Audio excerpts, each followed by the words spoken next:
오늘 우리에게 주시는 말씀은 하박국 3장 11절에서 19절입니다. 주님께서 번쩍이는 화살을 당기고 주님께서 날카로운 창을 내던지시니 그 빛 때문에 해와 달이 하늘에서 멈추어 섭니다. 주님께서 크게 노하셔서 땅을 주름 잡으시며 진노하시면서 나라들을 짓밟으십니다. 주님께서 주님의 백성을 구원하시려고 오십니다. 친히 기름 부으신 사람을 구원하시려고 오십니다. 악한 족속의 우두머리를 찌십니다. 그를 따르는 자들을 뿌리째 뽑아 버리십니다. 셀라. 그들이 우리를 흩으려고 폭풍처럼 밀려올 때에 숨어있는 가엾은 사람을 잡아먹으려고 그들이 입을 벌릴 때에 주님의 화살이 그 군대의 지휘관을 꿰뚫습니다. 주님께서는 말을 타고 바다를 밟으시고 큰 물결을 휘저으십니다. 그 소리를 듣고 나의 창자가 뒤틀린다. 그 소리에 나의 입술이 떨린다. 나의 뼈가 뼈 속에서부터 썩어 들어간다. 나의 다리가 후들거린다. 그러나 나는 우리를 침략한 백성이 재난당할 날을 참고 기다리겠다. 무화과 나무에 과일이 없고 포도나무에 열매가 없을지라도 올리브 나무에서 딸 것이 없고 밭에서 거두어들일 것이 없을지라도 우리네 양이 없고 외양간에 소가 없을지라도 나는 주님 안에서 즐거워하련다. 나를 구원하신 하나님 안에서 기뻐하련다. 주 하나님은 나의 힘이시다. 나의 발을 사슴의 발과 같게 하셔서 산등성이를 마구 치닫게 하신다. 이 노래는 음악 지휘자를 따라서 수금에 맞추어 부른다. 이것은 주님의 말씀입니다.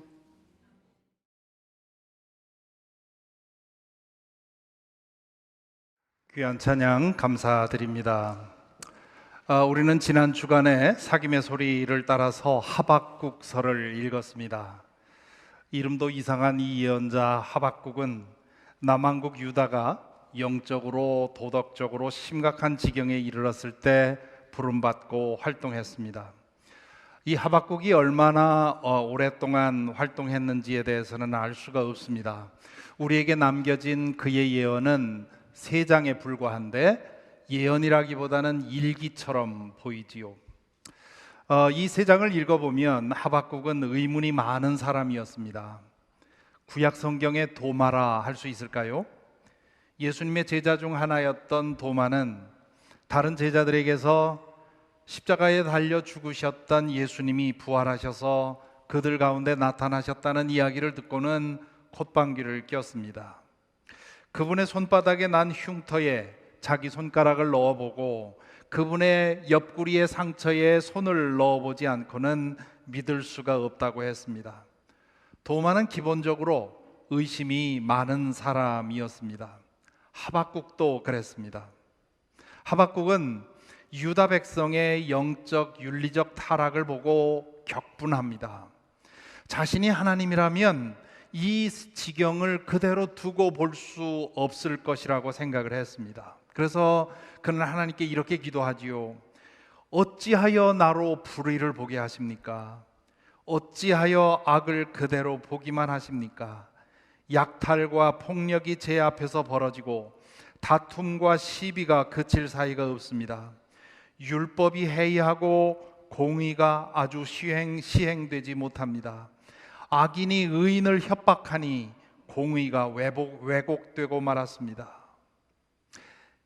약탈, 폭력, 다툼, 시비, 협박, 이런 일들이 끊임없이 도처에서 일어나고 있었습니다. 이 유다의 총체적인 타락과 부패의 원인을 하박국은 율법이 해이하기 때문이다, 그렇게 진단을 하지요. 율법을 배우고 율법을 실천하는 일에 유다 백성이 관심을 끊었다는 뜻입니다. 율법을 무시한다는 말은 하나님을 무시한다는 뜻이지요. 하나님에 대한 태도에 문제가 생기니 사람들 사이에도 문제가 생긴 것입니다. 하박국은 유다 백성의 타락의 상태가 이미 심판을 받고도 남을 만하다고 생각을 했습니다. 그래서 하나님에게 이렇게 항의를 하지요. 살려달라고 부르짖어도 듣지 않으시고 폭력이다 하고 외쳐도 구해주지 않으시니 주님 언제까지 그러실 것입니까?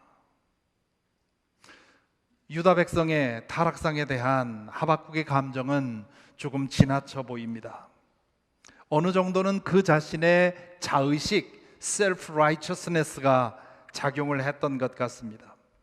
그는 예언자로서 나는 다른 유다 백성과는 달리 죄를 짓지 않았다고 생각을 했던 것 같습니다.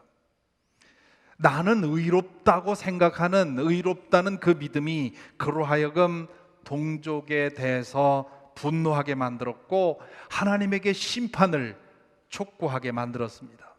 그는 자신이라면, 하나님이 자신이라면 이미 오래전에 징계를 했을 터인데 왜 하나님은 침묵하시느냐고 항의를 하지요. 여기서 우리는 믿는 이들에게 자주 볼 수 있는 이 자의식, self-righteousness의 문제를 보게 됩니다. 하나님은 우리가 늘 깨어 있어서 의롭고 거룩하게 살기를 원하시지요. 하지만 그런 노력으로 인해서 내가 의로워졌다고 생각하지 않도록 조심해야 합니다. 우리가 아무리 애쓰고 노력해도 우리 스스로 우리를 의롭게 만들 수는 없습니다. 우리가 의롭다함을 얻는 것은 오직 예수 그리스도께서 값없이 주시는 은혜 안에서 무상으로 얻는 것입니다. 그 은혜 안에 머물 때 우리는 의롭게 변화됩니다. 그러므로 그 의에 대해서 우리는 자랑할 것이 아무것도 없습니다. 그것을 우리 감리교회에서는 성화, sanctification 그렇게 부릅니다. 시편 19편에 잘 알려진 구절처럼 내 입술의 모든 말과 내 마음의 생각이 언제나 주님의 마음에 들기를 원합니다 라는 그런 소망을 가지고 매일 노력하는 것이 성화의 과정입니다. 그렇게 살다 보면 정말 우리가 의로워진 것처럼 느껴질 때가 있지요. 우리의 생각도 의지도 말도 행동도 하나님의 뜻과 조율되는 그런 모습을 보게 됩니다. 하지만 이런 순간이 길어졌다고 해서 내가 의로워졌다고 생각하지 말아야 합니다. 그것이 자의식입니다. self-righteousness는 예수님께서 가장 경계하신 죄입니다. 왜냐하면 스스로 의롭다고 생각하면 나는 구원을 이미 확보했다고 생각하게 되고 그리고 자신의 기준으로 다른 사람을 판단하고 정죄하고 또 때로는 저주하게도 되기 때문입니다.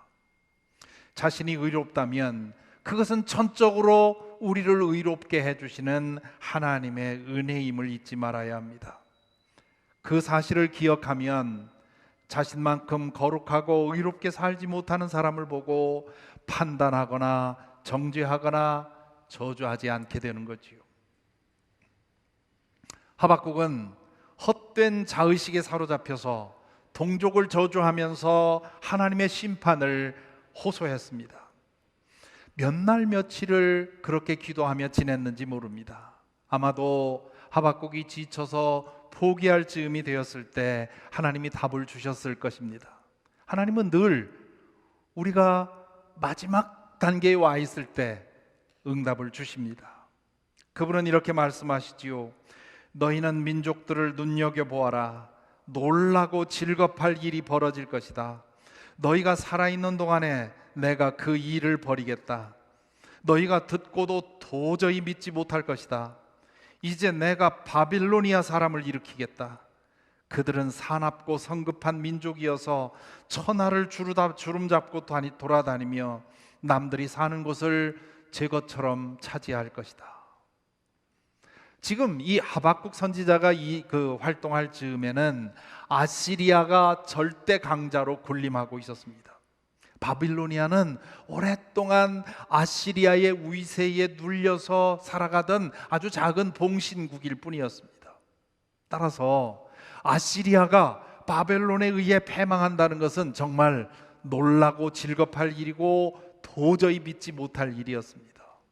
주님께서는 바벨로니아를 일으켜서 아시리아뿐만 아니라 유다까지 징벌하겠다고 말씀을 하십니다. 이 말씀을 듣고 하박국은 깜짝 놀랍니다. 절대 강국 아시리아가 바빌로니아에게 패망할 것이라는 것 때문에 놀란 것이 아니라 유다를 징벌하시는데 바빌로니아를 사용하신다는 사실 때문에 그랬습니다.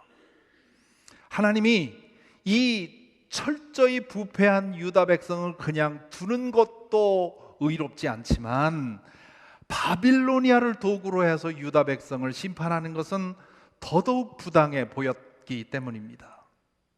그는 바빌로니아 군대가 유다 백성을 잔인하게 학살하는 장면을 상상하면서 어떻게 더 악한 백성이 덜 악한 백성을 심판하느냐고 항의를 하지요.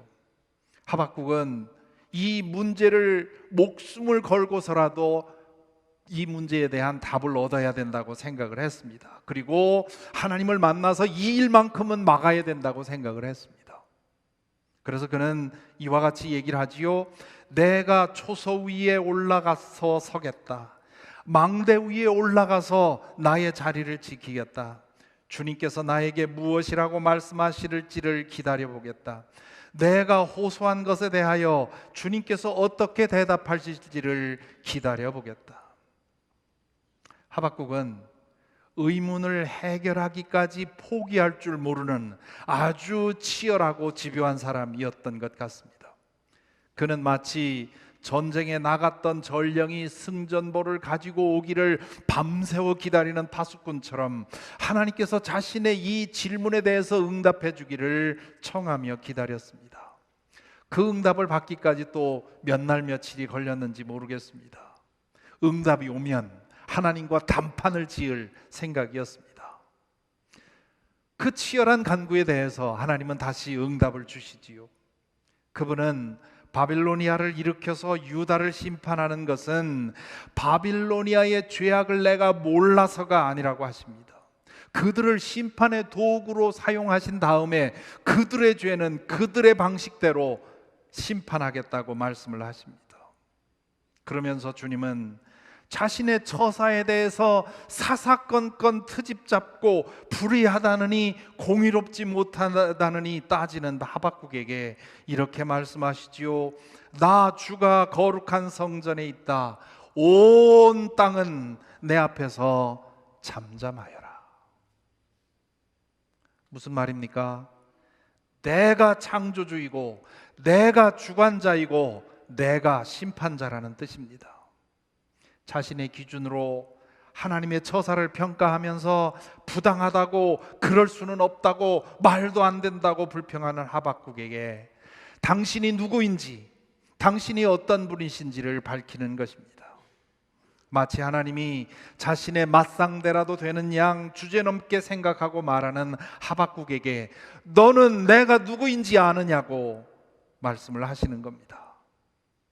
하나님께서 당신이 누구신지를 드러내 보이자 그제서야 하박국은 정신을 차립니다.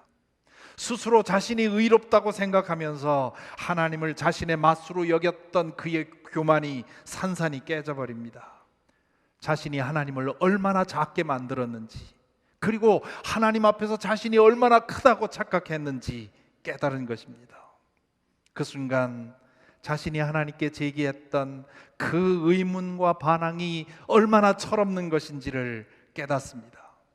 그 깨달음이 임했을 때 그는 하나님 앞에 무너져 두려움에 치를 떨었을 것입니다. 그는 이렇게 기도하지요.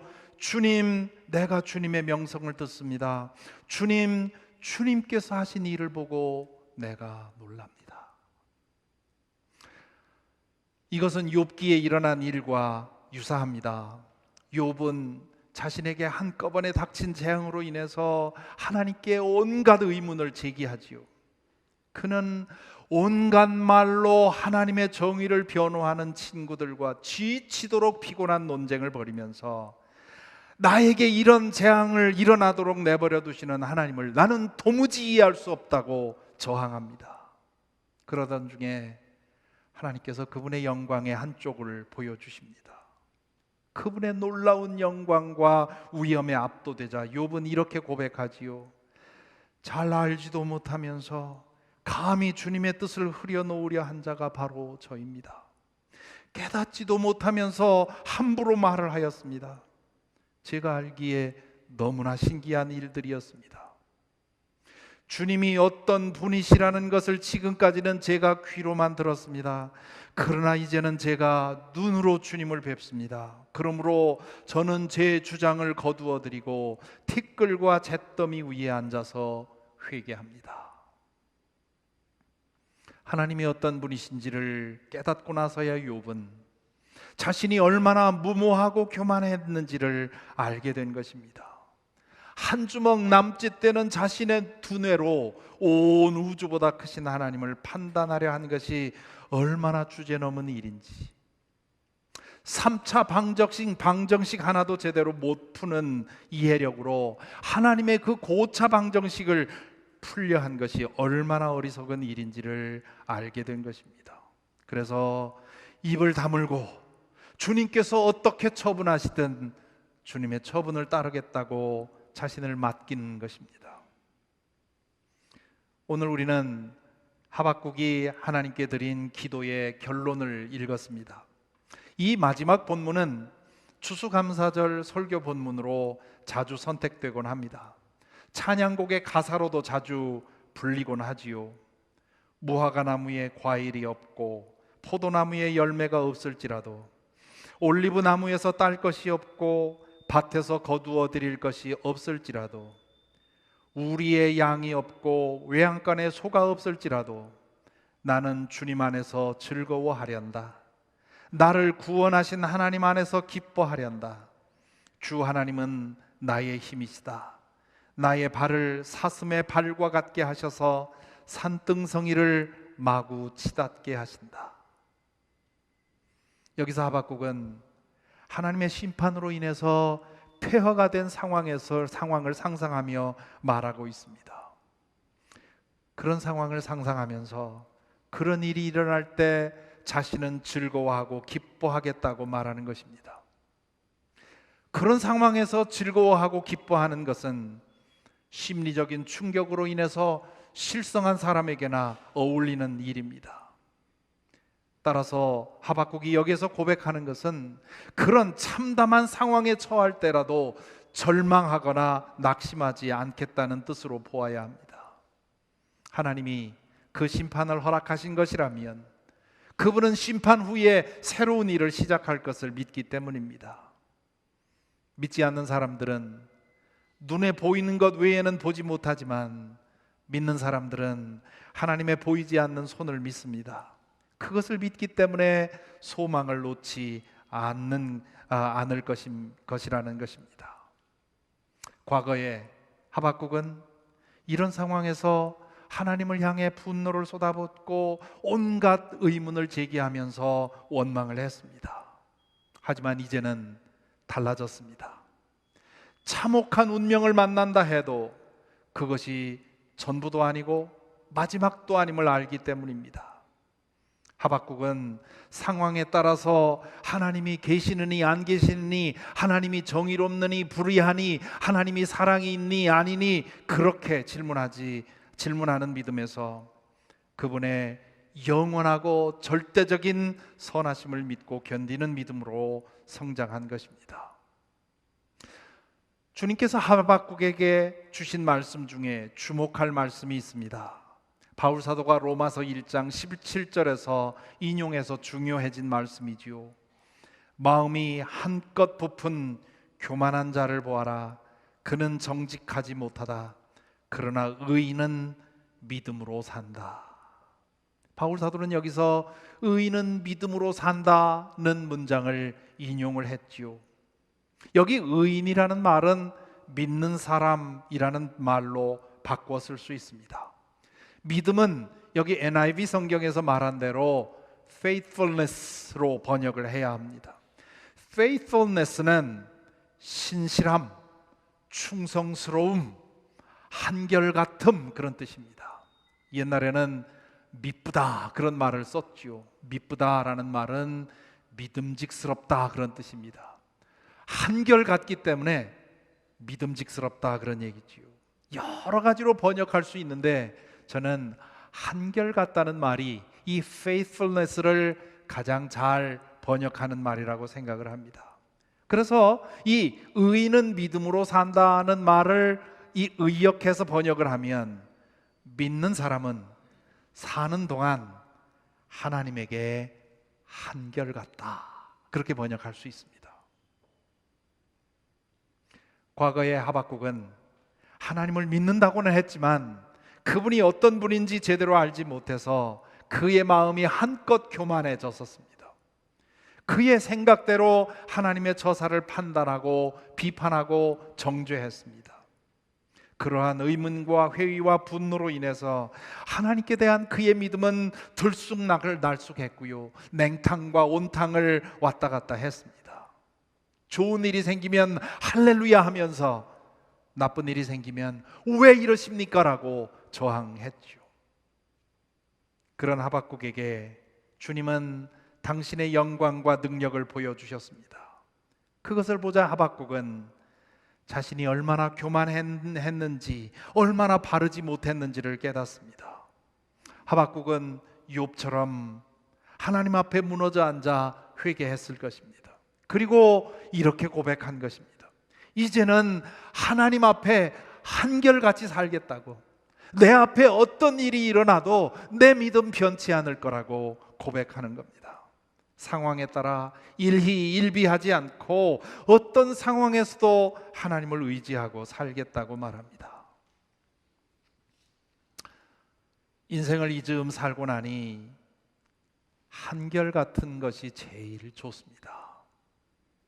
계절의 순환도 한결같아서 좋고요, 요즘 밤낮으로 호흡하는 공기가 얼마나 상쾌합니까? 그 뜨겁고 무덥던 여름이 지나고 이렇게 가을이 찾아오는 것, 한결같이 때가 되면 계절이 바뀌는 것, 얼마나 감사한 일인지요. 아침이면 한결같이 밝고 따사로운 빛을 비추어주는 태양이 고맙고, 저녁이면 찾아와주는 밤이 또한 고맙습니다. 그 무엇보다도 귀하고 감사한 것은 한결같은 사람들이 곁에 있다는 것입니다. 10가지를 잘해도 한 가지만 잘못하면 당신이 그런 사람이었어? 하면서 등을 돌리는 사람들이 있지요. 때로 우리 삶에 그런 사람들도 필요합니다. 우리를 깨어있게 만들기 때문이지요. 하지만 그런 사람들에게만 에워싸여 살다 보면 피곤해집니다. 언제 어떻게 돌변할지 몰라서 늘 불안하지요. 반면에 10가지를 잘못해도 한 가지를 잘할 것을 기대하고 참아주고 품어주고 기다리는 사람이 있습니다. 불꽃 같은 눈으로 늘 감시하는 사람이 아니라 부족함이 있어도 견뎌주고 믿어주고 기다려주는 사람이 있는 거지요. 여러분은 어떻습니까?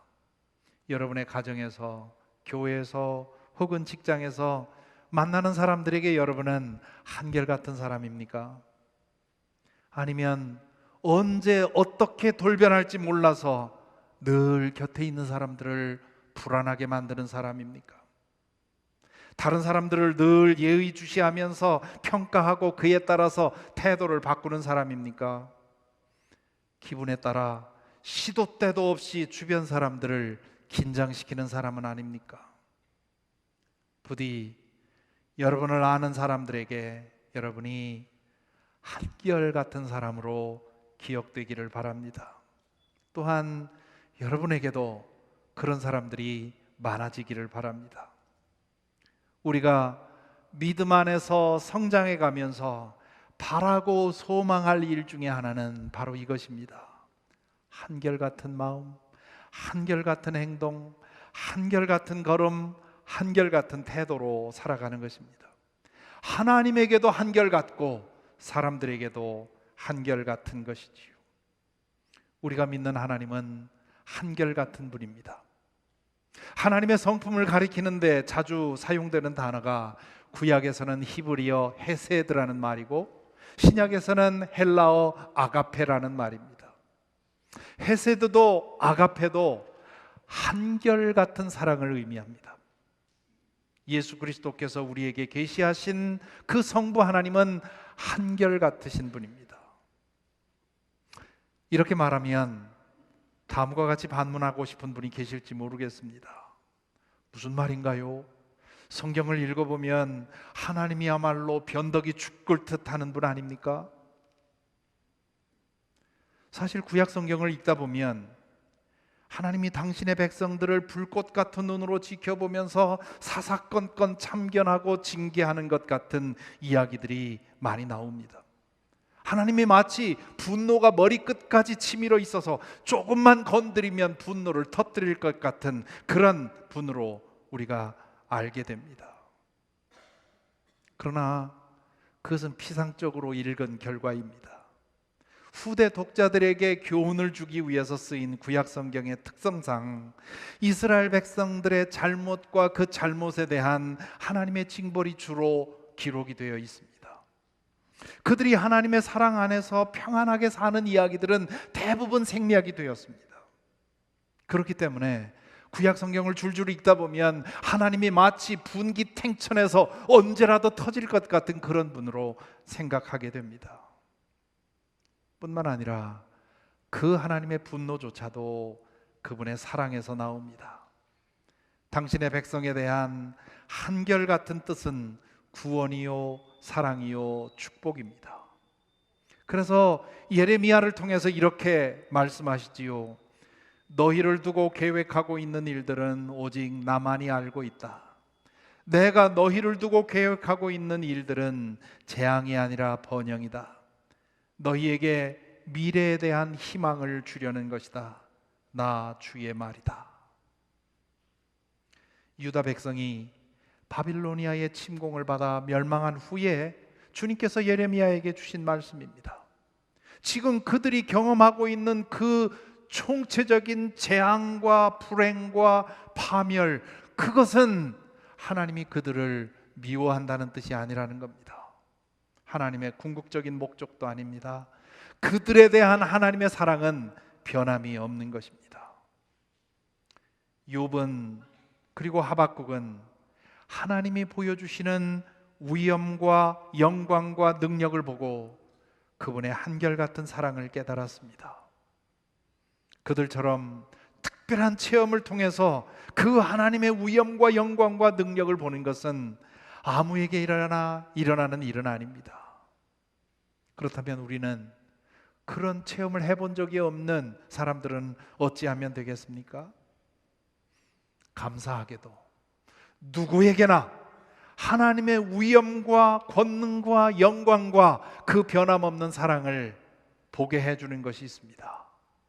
예수 그리스도의 십자가입니다. 십자가는 인간이 당할 수 있는 최악의 불행의 상징입니다. 로마 시대의 십자가는 가장 혐오스러운 물건이었습니다. 그런데 하나님의 아드님이 우리를 위해 그 불행을 품어 안으셨습니다. 그래서 십자가는 하나님께서 우리를 극대치로 영원히 사랑하신다는 증거입니다. 십자가를 통해 하나님은 우리에게 다음과 같이 말씀하십니다. 내가 너를 얼마나 사랑하는지, 그 사랑 때문에 내가 어디까지 갈 수 있는지, 그 사랑 때문에 내가 무엇까지 할 수 있는지를 보아라. 그리고 나의 한결같은 사랑을 믿어라.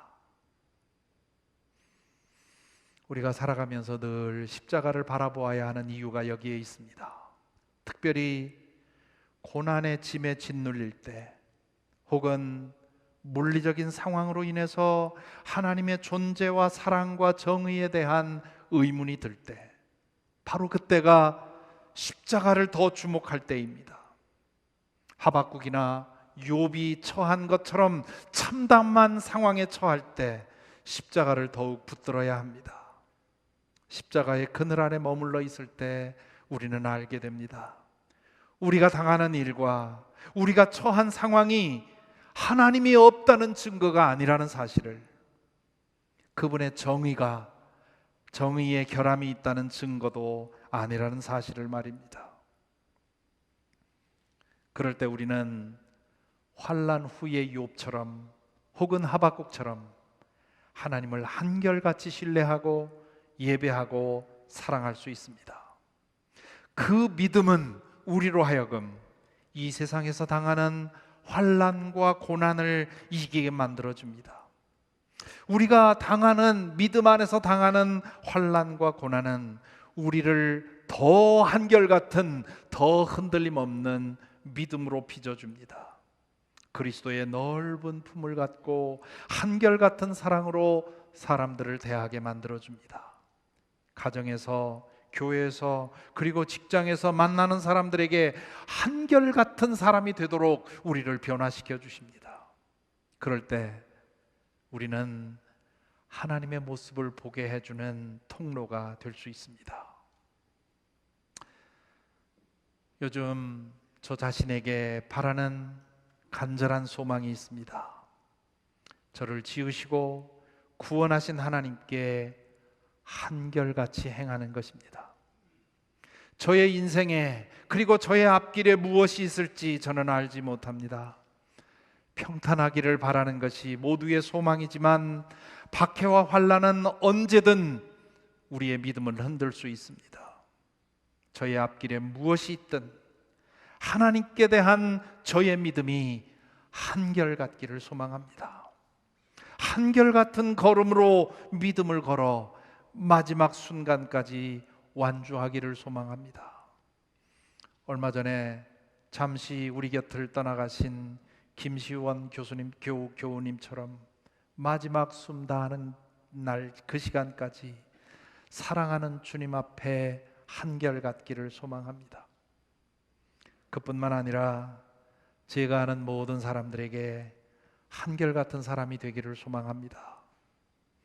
저도 한때 다른 사람의 감독자가 되는 것을 보람으로 알았던 때가 있었습니다. 그래야 좋은 선생이라고 생각을 했습니다. 학교를 떠난 후에도 그 사람의 태도에 따라 달리 행동해야 옳다고 생각했었습니다. 그것이 그 사람을 위한 일이라고 생각을 했습니다. 지금 돌아보니 꼭 그래야 했는지 후회가 됩니다. 글쎄요, 그때는 그게 옳았는지도 모릅니다. 하지만 이제는 한결같은 사랑으로 모두를 대하기를 소망합니다.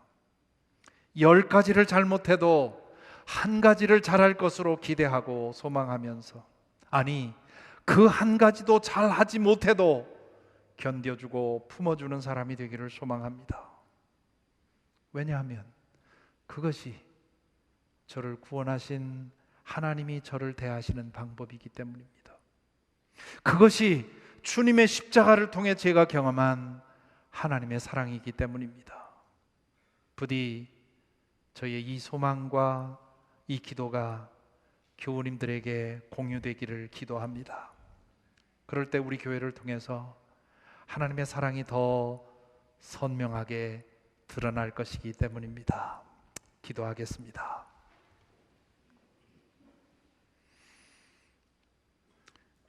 이제 잠시 주신 말씀을 묵상하겠습니다. 하나님께 대한 여러분의 마음은 지금까지 어떠했습니까? 상황에 따라 부침을 거듭하는 유아기적인 믿음이었습니까? 상황의 변화에 흔들리지 않는 한결같은 믿음이었습니까?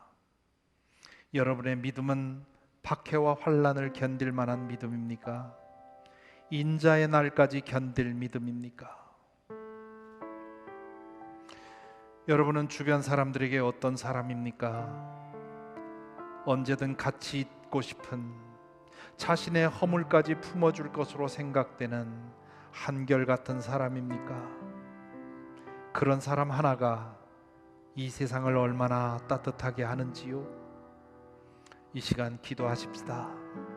나를 한결같이 사랑하시는 주님의 사랑을 닮아서 나도 한결같은 사람이 되게 해달라고, 주님의 마음이 전해지는 그런 사람 되게 해달라고 우리 자신의 믿음과 우리의 성품을 위해 잠시 기도하겠습니다.